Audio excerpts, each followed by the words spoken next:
Guys.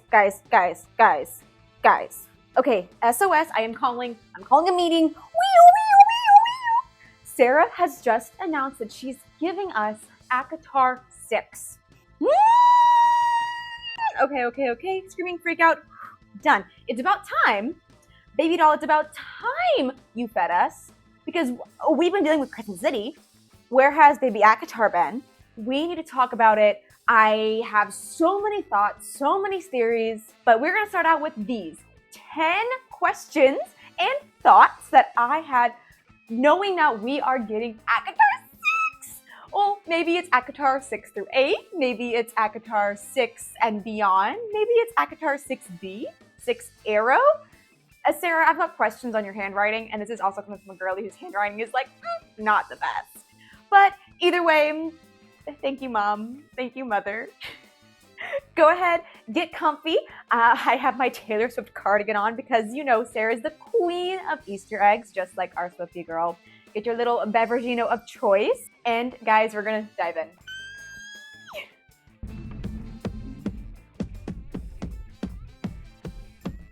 Just for preference, guys, I have so many thoughts and theories and ideas that we will really dive into in later videos. That is not the point of this video. These are intrusive thoughts. These are 10 questions and 10 thoughts that I have about the new book. And I am gonna say, for starters, spoilers ahead. If you've not completed all of the A Court of Thorns and Roses series, all of the potentially Throne of Glass series, and yes, all of the Crescent City series, stop this video right now, finish Sarah J. Maas's Maasaverse, and come right on back. You guys, we have time. You have so much time because we don't have a date yet. We just have like draft number 1. I want to hear from y'all as I go through these 10 questions and these 10 thoughts. What are your thoughts? What do you want Sarah to cover? What do we need from ACOTAR 6? Let's dive in, and like I said, this is about to be part 1 of an infinite number of parts, quite honestly, because I could talk about, you guys know I can talk about books forever, but I can talk specifically about Miss Sarah J. Maas's books forever, because I don't know what she's got in there. Okay. In the zone. We're in the zone. Sorry, I had like an energy drink, and that energy drink's just like me. Starting us off strong. What POV are we getting this book from? We just got A Court of Silver Flames and Nesta's POV. So is Sarah gonna do another full trilogy in Nesta's POV? Is she gonna switch POVs and now do another book in Elain's POV? Or are we gonna go whole Tower of Dawn moment and get a random POV, like maybe we're getting Lucien's POV in the next book? It could even be a more POV because truthfully, neither of them were in Silver Flames as it focused so much around Nesta. So it could be I call it a Tower of Dawn style book because it can be taking place at the same timeline as Court of Silver Flames. It could just be whatever the heck Moore was doing, thus, or whatever Lucien was doing with Queen Vasa. Now I'm also like a Lucien, like Vasa stan, like come on, Firebird, and like the potential High Lord of the Day Court and the Autumn Court. Like dude has sun and fire running through his veins. Different conversation. We can circle back to that one though. I would be okay with any of the options above, quite honestly. And a lot of the implications of each of those characters listed kind of go into another question and then a thought that popped into my mind when I first heard this book was announced. So we'll get into that. Sarah did tease that she was going to have a big betrayal in ACOTAR 6 and beyond. I have narrowed it down to my top 3 contenders. Contender number 1, Elain. Now, if we're getting the story from Elain's perspective, I don't think she will be the betrayer because we're gonna get it from her eyes. When we're getting the narrator's perspective, we see their intentions behind their actions. It doesn't really make a betrayal seem like a betrayal unless we are witnessing that in real time. So if it's from Elain's POV, I don't think Elain can be that big betrayer unless we as an audience are going to understand the decision that she makes. I will say she's been a little sus. She's been a little sus at the end of the last 2 books. I just, girly pop. I don't really trust you right now. She hasn't really been present. She's been hanging out a lot with the Wraiths, which is fine. I love my girlies, but there's just something a little off about her ever since the war. And I am excited to let Elain dive into who she truly is and her core being, but I also don't like Elain. And that's not a very unpopular opinion. Of the three sisters, she is my least favorite. What do you mean she planted flowers instead of vegetables when they were starving? What do you mean everyone is always, oh, sweet precious Elain, we have to protect her Elain because she's the prettiest and she's a little doe-eyed deer? No, baby's got claws. She's never had to use them because you coddled her. Why was everyone so always mad at Nesta when Favor had to go out and hunt, but no one's ever mad at Elain? No one's ever mad at Elain. Anyway, let me know your thoughts below. Are you an Elain stan? Is Elain your favorite character? I need to know why, and I need justification. Like, I want to get inside of your mind. I think another betrayal we could see is Moore, our sweet Morgan. Where was she in Silver Flames? She was not there. She was not present. She was off, God knows where, doing God knows what, quite honestly. And honestly, I think her power of truth is sus, because I think her power of truth essentially means she can withhold and control the truth. She can keep the truth contained so no one ever learns of it. I think that's part of her power, which ironically makes the power of truth untrustworthy. There is so much more between her and Eris's relationship and what happened at the Autumn Court that we do not know. She is intentionally not telling us for some reason or another. And I think Moore is on the higher chance of being that betrayal character. And you also have Amren, who came out of the cauldron at the end of Wings and Ruin, and you don't really know what came out. She's been a little bit different since coming out of the cauldron, and I can't necessarily put my fingers on it. She's really pushing Rhys to become High King of Prythian, and that feels a little sus. Amren, you are his second. If Rhys becomes High King, does that make you second in command to the High King of Prythian? If you kill Rhys, Favor also dies because of the bond. You are then ruler. Are you picking up what I'm putting down here? There's something happening potentially with Amren that I'm going to throw it out there. If any of these three are correct, I will say that I was right in my theories. Thank you so much. Who do you think the big betrayal is going to be? Do you think it's going to be a big blown up betrayal thing? Kind of like at the end of Mist and Fury when Tamlin betrayed everyone. Do you think it's going to be as big as that? Or do you think it's going to be more subtle? Do you think the betrayal might come from within and we are going to witness it happen in real time and see the internal monologue and understand the decisions being made, so it won't really seem like a betrayal on our end, because Sarah J. Maas is good at doing that. She's good at writing from one character's perspective and seeing the world through their eyes. So all their decisions that on the outside might seem bad, evil, you understand and you empathize with. And since we're talking about Amren and all, there is still a missing Asteri from Crescent City. I have an unhinged thought that what if that's Amren? And what if somehow going into the cauldron unlocked that part of her somehow, some way? Whatever parts were changed, she was remade. I'm just gonna leave that there. So Prythian is pretty much where we've stayed so far in the ACOTAR world. Are we ever going to leave this island? I don't really think there's any point in going to Highburn, but what about the continent where all of the human realms are? Are there any Fae realms over there? Is Tog over there? Is the world of Glass over there? Are we sharing a planet here? I've got questions. But are we ever going to leave the island of Prythian and explore the world?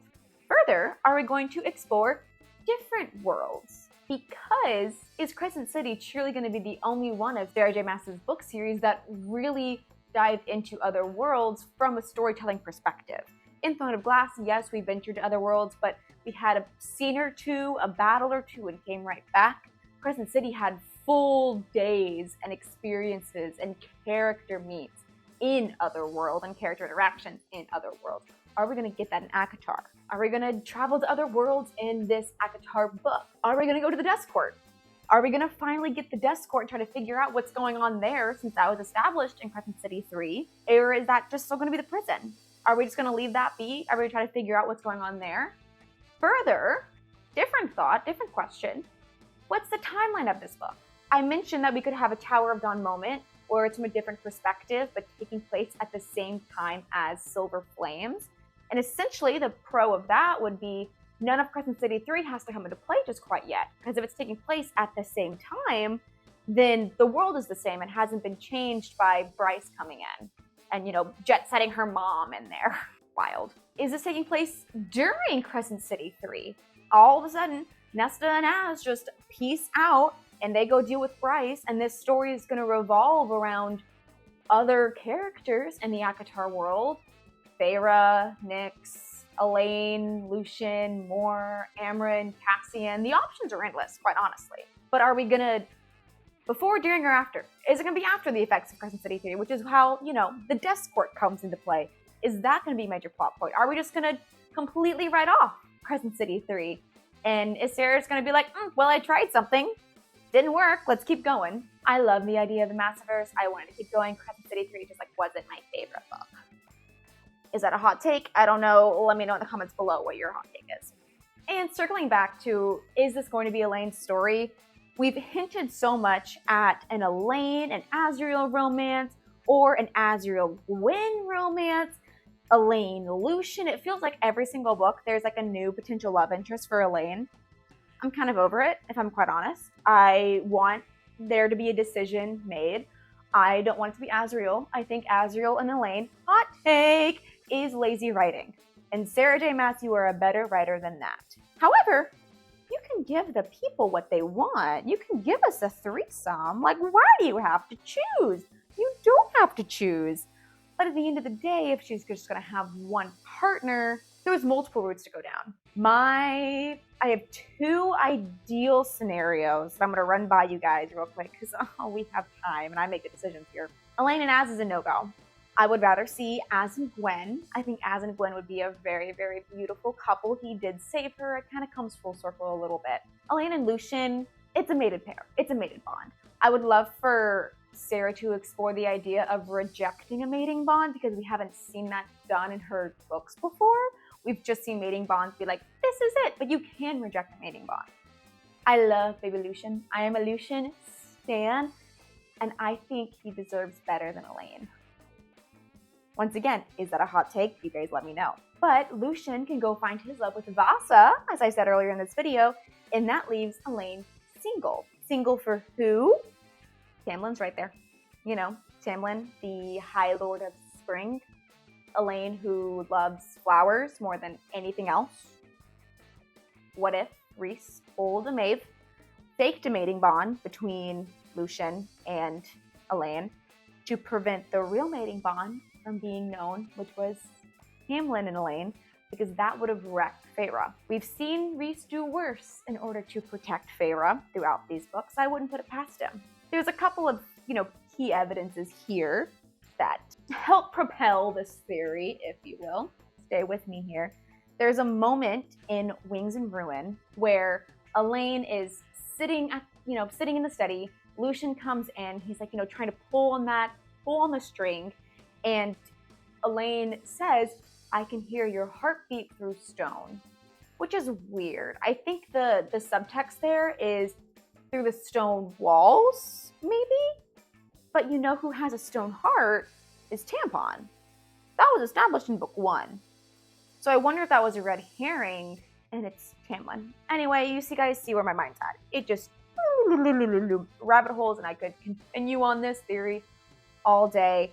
But it does make sense for Elain to become I'm going to say it, a High Lady of the Spring Court.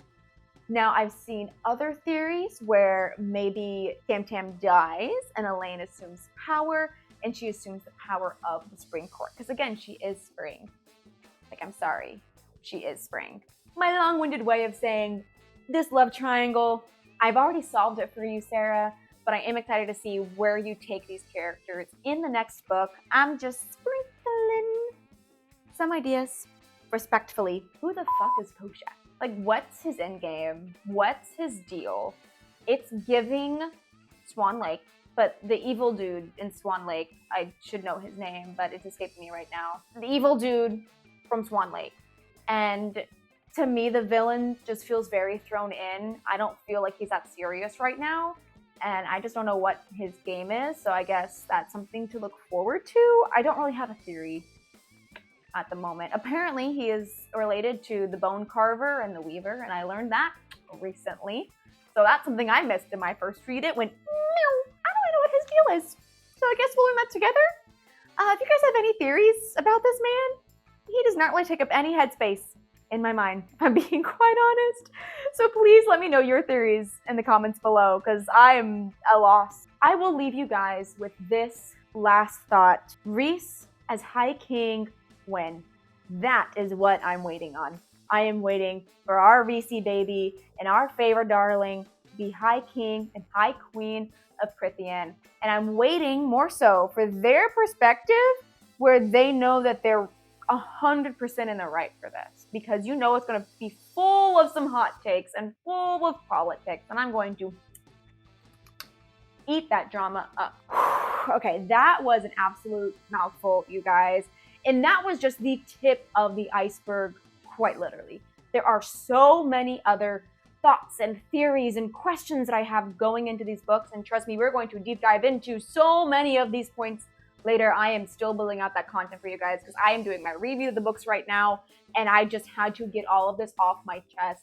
Please, please, please let me know in the comments below, how excited are you for ACOTAR 6? What questions do you have? What theories do you have? We are going to yap about this, and oh my gosh, I'm not gonna be able to stop. I'm so sorry about who I am becoming when this book comes out, but I'm also not sorry because you guys are here and you guys signed up for it. But on that note, y'all, thank you so much for being a part of my page and my channel. I am so close to 500 subscribers. I have a very fun surprise in store for you guys when we hit 500 subs. So please hit that subscribe button, follow this page. I also have other accounts, as Ash Reads It, on Instagram and TikTok. You guys can follow me there for more short form content, some more vertical content. I've already asked you guys to comment and like this video. I'm just going through like my little mental closing out checklist. But in all seriousness, I really appreciate you guys so much and the time that you spend here with me in my little fuzzy pink chair, my cozy little cardigan, drinking my fun silly little drinks, talking about my favorite silly little books. And I hope you guys have just as much of a great time as I'm having. And I just love you guys so much. Thank you. And I'm gonna, get all cheesy. I will wrap this up. What do I always say, guys? Happy reading.